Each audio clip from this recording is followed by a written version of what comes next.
Hello everyone, commerce अध्ययन में आज हम डिस्कस करेंगे आपके करियर ऑप्शंस के बारे में कि आफ्टर 12th क्या करना चाहिए आपको।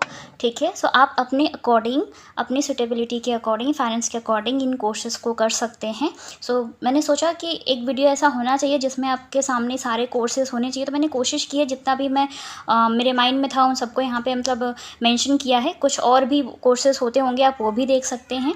फ़िलहाल इंटरनेट का टाइम है तो आप कहीं से कुछ भी सर्च कर सकते हैं। ये चीज़ें मुझे लगा इम्पॉर्टेंट है, आपके साथ डिस्कस कर सकते हैं। जो आप 12th कॉमर्स के स्टूडेंट्स हैं तो 12th कॉमर्स कंप्लीट होने पर आप इन कोर्सेज़ के साथ जा सकते हैं। ठीक है, तो स्टार्ट करते हैं इस वीडियो को और देखते हैं। डिस्कस करेंगे 12th कॉमर्स में सबसे पहले हम, जो कि बहुत ही फेमस और बहुत ही ऑनरेबल जो कोर्स है वो है आपका CA, चार्टर्ड अकाउंटेंट का जो कोर्स होता है। कहने को चार्टर्ड अकाउंटेंट है, बट इसके लिए आपको बहुत ज़्यादा, अगर आप बहुत ज़्यादा हार्ड वर्किंग है, बहुत ज़्यादा पढ़ने वाले स्टूडेंट हैं, आपकी कॉमर्शियल मैथ अच्छी है, आपके मतलब अकाउंटेंसी बहुत अच्छी है, तो आप यहाँ पर जा सकते हैं।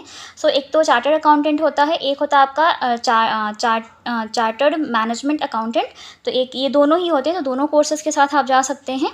ठीक है, कॉमर्स स्ट्रीम की अगर हम बच्चों की बात करें, उनके जो कोर्सेज़ होते हैं ना, अकॉर्डिंग टू आपके जो साइंस के स्टूडेंट्स, उनके जो मेडिकल कोर्सेज़ हैं या इंजीनियरिंग कोर्सेज़ होते हैं, तो उनको करने के लिए बहुत ज़्यादा फ़ीस चाहिए होती है। कॉमर्स में आपको यहाँ पर थोड़ी सी राहत मिल जाती है कि बहुत ज़्यादा पैसे नहीं चाहिए। लाइक अगर आप पढ़ने में बहुत अच्छे, आपकी कॉमर्शियल मैथ बहुत अच्छी है, अकाउंटेंसी बहुत अच्छी है, आपके सब्जेक्ट्स स्ट्रॉन्ग हैं, तो आप कम पैसे में भी CA और CMA कोर्स कर सकते हैं। ठीक है, नेक्स्ट बात करेंगे BCom एंड BCom ऑनर्स की। BCom जो है वो नॉर्मल ग्रेजुएशन लेवल का होता है ये कोर्स। ठीक है, जो 3 इयर्स का होता है आपका। और BCom ऑनर्स की बात करें तो ये एक प्रोफेशनल तरीके का कोर्स हो जाता है, तो इसकी फ़ीस कम होती है, इसकी फ़ीस ज़्यादा होती है। ठीक है, सब्जेक्ट भी थोड़े से चेंजेस होते हैं दोनों में, हल्के से, बहुत ज़्यादा नहीं। कुछ एक नए सब्जेक्ट्स यहाँ पर देखने को आपको मिल सकते हैं BCom ऑनर्स में। सेकेंड बात करते हैं BBA का जो भैया चले जाओ प्लीज़, आप यहाँ से जाओ, वीडियो बना लें।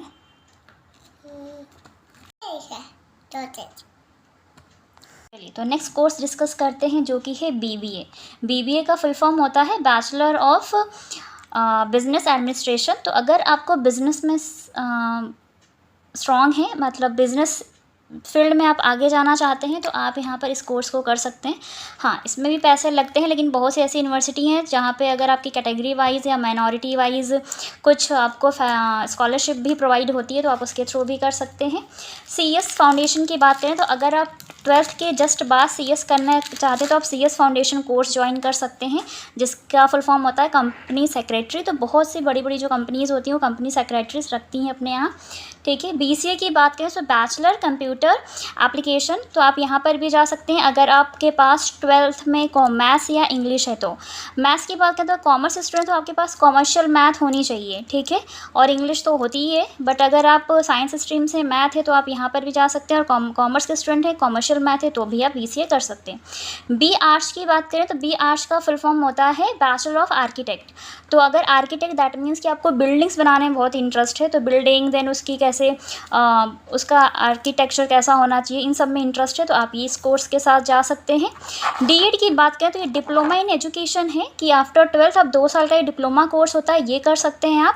ठीक है, कॉल सेंटर एग्जीक्यूटिव की बात करें यहाँ पर, तो आप ये कोर्स भी कर सकते हैं। यहाँ पर कॉल सेंटर एग्जीक्यूटिव का मतलब होती है, जॉब होती है, तो ये कोर्स होता है, तो आप ये भी कर सकते हैं अपने अकॉर्डिंग। अब आगे हम बात करते हैं कि BCom के बाद और अगर आप हायर एजुकेशन में जाना चाहते हैं या किसी और फील्ड में जाना चाहते हैं तो वो कैसे कर सकते हैं आप। तो आप BCom के बाद क्या क्या मतलब परस्यू कर सकते हैं, तो वो देख लीजिए। तो बैंक या इंश्योरेंस की बात करें, सबसे पहले BCom और BCom और BBA के बाद आप MBA कर सकते हैं। MBA 2 साल का जो मैनेजमेंट कोर्स होता है वो कर सकते हैं, अपने सब्जेक्ट जो भी जिसमें भी आपको इंटरेस्ट, लाइक मार्केटिंग है या ह्यूमन रिसोर्स मैनेजमेंट है, ठीक है, या सेल्स मैनेजमेंट है, जिस भी सब्जेक्ट से आप करना चाहें वो कर सकते हैं। BCom एंड BBA के बाद आप MBA कर सकते हैं और मैनेजमेंट फील्ड में जा कर के या अपना खुद का बिजनेस भी स्टार्ट कर सकते हैं, या किसी बड़ी कंपनी में एज अ मैनेजर ज्वाइन कर सकते हैं। ठीक है, आगे देखते हैं। BCom के बाद आप एलिजिबल हो जाते हैं, जो भी बैंक एग्जामिनेशंस होते हैं, कॉम्पिटिटिव एग्जामिनेशंस होते हैं उनके लिए, या प्राइवेट सेक्टर के जो बड़े बैंक हैं वहाँ पर अप्लाई कर सकते हैं, बैंक फील्ड में जा सकते हैं। इंश्योरेंस से रिलेटेड बहुत सारी आपके ऐसे कोर्सेज होते हैं वो आप कर सकते हैं और इंश्योरेंस कंपनीज़ को ज्वाइन कर सकते हैं। एसएससी एंड आरबीआई में बहुत सारी ऐसी पोस्ट आती हैं, रिक्रूटमेंट आती हैं, तो आप उनके लिए प्रिपरेशन कर सकते हैं, ठीक है, आफ्टर बीकॉम। ओके। और अगर हम बात करें बीकॉम के बाद अगर हायर एजुकेशन की, तो आप एमकॉम कर सकते हैं, मास्टर ऑफ कॉमर्स। एंड उसके बाद आप नेट का एग्ज़ाम होता है, वो हर 6 मंथ पे होता है, तो आप नेट क्वालिफाई करते हैं अपने सब्जेक्ट के साथ, और तो आप असिस्टेंट प्रोफेसर के लिए एलिजिबल हो जाएंगे। देन आप अगर आगे परस्यू और करना चाहें, हायर एजुकेशन में जाना चाहें, तो आप पीएचडी कोर्स में एडमिशन ले सकते हैं और सीनियर प्रोफेसर बन सकते हैं, ठीक है, फ्यूचर में। तो ये कोर्सेज हो गए। तो आप अपनी नीड के अकॉर्डिंग, अपनी फाइनेंशियल कंडीशन के अकॉर्डिंग और जो भी आपका इंटरेस्ट है उसके साथ आप इस फील्ड में जा सकते हैं। चलिए आगे और बात करते हैं। बीकॉम के बाद अगर आप एलएलबी करना चाहें तो आप एलएलबी, जो एक कौन से कोर्सेज होते हैं, जो वकालत करना चाहें, अगर आपको बोलने का बहुत शौक़ है, आप फैक्ट्स को सामने रख सकते हैं, ठीक है, तो आप एलएलबी कर सकते हैं। उसके बाद है एलएलएम। तो आप एलएलएम करने के बाद आप जज के लेवल के जो एग्ज़ामिनेशंस होते हैं आप उसके लिए एलिजिबल हो जाते हैं, तो वो भी आप कर सकते हैं, ठीक है। ग्रेजुएशन के जस्ट बाद अगर आप सीए करना चाहें तो सीए भी कर सकते हैं, सीए फाउंडेशन, ठीक है। सीए आप 12th के बाद भी करते हैं, लेकिन यहाँ पर जो टाइम लिमिट होता है वो ज़्यादा हो जाता है, और ग्रेजुएशन के बाद अगर आप सीए करते हैं तो आई थिंक 2 साल का होता है, वो कंप्लीट हो जाता है आपका, ठीक है।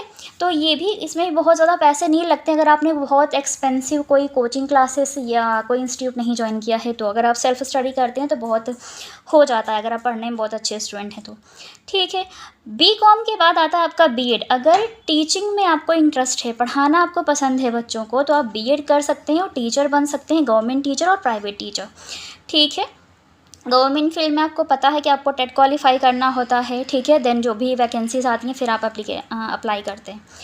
इसके बाद बीएड के बाद आप एमएड कर सकते हैं अगर आप प्रोफेसर रैंक की जॉब चाहते हैं तो, ठीक है। तो आप टीचर के लिए भी और प्रोफेसर चाहते हैं बनना, तो इसके लिए आप अपने सब्जेक्ट से नेट क्वालिफाई कर लें तो असिस्टेंट प्रोफेसर के लिए एलिजिबल हो जाते हैं। देन उसके बाद आप पीएचडी करना चाहें तो पीएचडी कर सकते हैं और फिर प्रोफेसर बन सकते हैं, ओके। सो एंड ग्रेजुएशन के बाद नेक्स्ट अगर हम कोर्स की बात करें तो वो है लाइब्रेरियन का कोर्स, जो कि 1 साल का होता है। आप ये भी कर सकते हैं, किसी भी यूनिवर्सिटी और किसी भी डिग्री कॉलेज में एज अ लाइब्रेरियन वर्क कर सकते हैं, किसी बड़े स्कूल में भी, ओके। चलिए अगर हम बात करें ग्रेजुएशन के बाद, बीकॉम के बाद आप जो कर सकते हैं वो है इंपोर्ट एक्सपोर्ट डिप्लोमा। ये भी 2 साल का होता है डिप्लोमा इंपोर्ट एक्सपोर्ट की। अगर आपको बहुत अच्छी नॉलेज हो जाती है तो इस फील्ड में भी, इस कोर्स को करने पर भी बहुत सारी अपॉर्चुनिटीज़ होती हैं आपके पास। ग्रेजुएशन के बाद आता है एमसीए। एमसीए होता है आपका मास्टर ऑफ कंप्यूटर मैनेजमेंट, ठीक है। तो अगर आपको बहुत अच्छे से कंप्यूटर के जो सॉफ्टवेयर्स होते हैं, सॉफ्टवेयर की ये जॉब होती है, और ये एमसीए भी है आपका, एमसीए भी कर सकते हैं। जैसे कि मैंने बताया कि अगर 12th कॉमर्स में कॉमर्शियल मैथ या मैथ स्ट्रीम्स हैं आप, तो बीसीए कर सकते हैं। ये बीसीए दिख रहा है, बीसीए कर सकते हैं। देन बीसीए के बाद आप एमसीए कर सकते हैं, ठीक है। या ग्रेजुएशन के बाद भी आप एमसीए कर सकते हैं, बीकॉम के बाद भी। तो अगर आपको कंप्यूटर में बहुत इंटरेस्ट है, कंप्यूटर सॉफ्टवेयर में बहुत इंटरेस्ट है, तो आप ये दोनों कोर्सेज कर सकते हैं, एमसीए, एमसीएम, जो कि सॉफ्टवेयर जॉब से रिलेटेड होते हैं, सॉफ्टवेयर डेवलप करने से होते हैं, ठीक है। नेक्स्ट बात करते हैं आपका ग्रेजुएशन के बाद जो नेक्स्ट कोर्स आते हैं वो आता है आपका गवर्नमेंट प्रिपरेशन, जो कि क्लास 1 की ऑफिसर रैंक की जॉब मिलती है आपको, एमपीएससी, ठीक है, एंड यूपीएससी। हम सभी को पता है यूपीएससी आज के टाइम में बहुत बड़ी एग्जामिनेशन है, बहुत ज़्यादा कॉम्पिटिशन भी है, लेकिन अगर आपको ऑफिसर रैंक की बहुत अच्छी जॉब चाहिए तो आप यहाँ इसके लिए आ सकते हैं, अगर आपको पढ़ने में बहुत मतलब इंटरेस्ट है तो, ठीक है। तो इनके साथ आ सकते हैं। यूपी SSSC हो गया, ठीक है, एसएससी तो है ही, ठीक। तो जो भी आपको जहाँ भी इंटरेस्ट है, जहाँ जाना चाहते हैं आप उसके साथ जा सकते हैं। नेक्स्ट बात करते हैं बीकॉम के लिए। अगर बहुत मिनिमम आपको क्वालिफिकेशन चाहिए किसी जॉब को करने के लिए, तो सिंपल सा कोर्स होता है, कंप्यूटर कोर्सेज होते हैं कुछ, वो कर सकते हैं। लाइक जैसे आपने ग्रेजुएशन कर लिया, बीकॉम कर लिया, तो आप क्या कर सकते हैं, टैली एक अकाउंटिंग सॉफ्टवेयर है, इसको आप सीख सकते हैं। ये कोर्स कंप्लीट कर लेते हैं तो कहीं भी किसी भी छोटी बड़ी कंपनी में आपको एक अकाउंटेंट की जॉब प्रोवाइड कर दी जाती है, और अच्छी खासी सैलरी होती है, ठीक है, बहुत कम भी नहीं होती, ओके। एंड आफ्टर ग्रेजुएशन बात करें तो अगर आपको आर्मी या मिलिट्री में जाना है तो उसके लिए भी यहाँ पर कोर्सेज होते हैं जिन्हें आप ज्वाइन कर सकते हैं। ओके, तो यकीन करती हूँ इस वीडियो के थ्रू ये सारे कोर्सेज़ आपको समझ में आ गए होंगे क्या होते हैं। इसकी फ़ीस भरें तो ये इसकी फ़ीस की अगर हम बात करें कि कितना खर्चा आता है इन सभी पर, तो ये वैरी करता है यूनिवर्सिटी टू यूनिवर्सिटी, ठीक है, कि क्या चीज़ें होंगी, इंस्टीट्यूट के अकॉर्डिंग चीज़ें वैरी करती हैं। आप क्या कितनी महंगी कोचिंग करते हैं इन चीज़ों के लिए, है ना, तो वो चीज़ें डिपेंड करती हैं। लेकिन अगर आप सेल्फ़ स्टडी कर सकते हैं, पढ़ने में बहुत अच्छे हैं, सेल्फ़ डिसिप्लिन्ड हैं, तो चीज़ें कुछ भी करना हो आप अचीव कर सकते हैं अपनी लाइफ में। मैं यकीन करती हूँ इस वीडियो के माध्यम से आपको ये सारे कोर्सेज़ मैं बताने में कामयाब हो पाई होंगी। तो अगर वीडियो अच्छी लगी तो लाइक करें, फ्रेंड्स के साथ शेयर करें ताकि उनकी भी हेल्प हो सके। चैनल पर आप हमारे नए विजिटर हैं तो चैनल को सब्सक्राइब कर लें, साथ में बेल आइकन को प्रेस कर लें ताकि आने वाली वीडियोज़ की नोटिफिकेशंस बिल्कुल टाइम पर मिलती रहें। और अगर आप कॉमर्स के स्टूडेंट्स हैं, कॉमर्स 12th के हैं या फिर ग्रेजुएशन है या बीकॉम कर रहे हैं, एमकॉम कर रहे हैं, तो यहाँ पर आपकी ज़रूरत के हिसाब से बहुत से ऐसे सब्जेक्ट हैं, टॉपिक्स से रिलेटेड वीडियोस देखने को मिल जाएंगी। तो आप उन वीडियोस को देख सकते हैं और किसी भी टॉपिक से रिलेटेड आपको वीडियो चाहिए तो आप मुझे कमेंट सेक्शन में कमेंट करके बता सकते हैं।